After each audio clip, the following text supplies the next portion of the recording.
افغان لوبډله یو سخت مزل مخته لري. سلام، وخت مو پخیر. که مو زموږ چینل نوي سبسکرایب کړی، د نورو مطالبو لپاره زموږ چینل سبسکرایب کړئ. څو ورځې وړاندې پر فیسبوک ځینې اوازې خپرې شوې چې افغانستان به ډېر ژر له سریلانکا سره سریز وکړي. بیا اوازې شوې چې افغانستان به له پاکستان سره سریز وکړي، خو دغه هسې اوازې وې. نه کرکټ بورډ او نه هم د کرکټ نړیوالې شورا داسې څه تایید کړي دي. بله موږ د کرکټ بورډ له ویان سره وغږېدو چې هغه هم په لنډ وخت کې له دغو لوبډلو سره سریزونه رد کړل.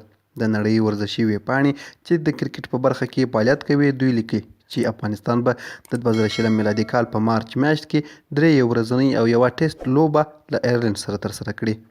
د افغانستان او ایرلند ترمنځ د سریز یوازې میاشت معلومه ده او دقیقه ورځ یې بیا نه ده معلومه. افغانستان تر اوسه 4 ټیسټ لوبې د بشپړ غړیتوب لرونکې لوبډلې په توګه ترسره کړي چې 2 یې ګټلې دي او 2 یې بایللې دي. هند افغانستان ته په لومړي ټیسټ لوبه کې ماته ورکړه.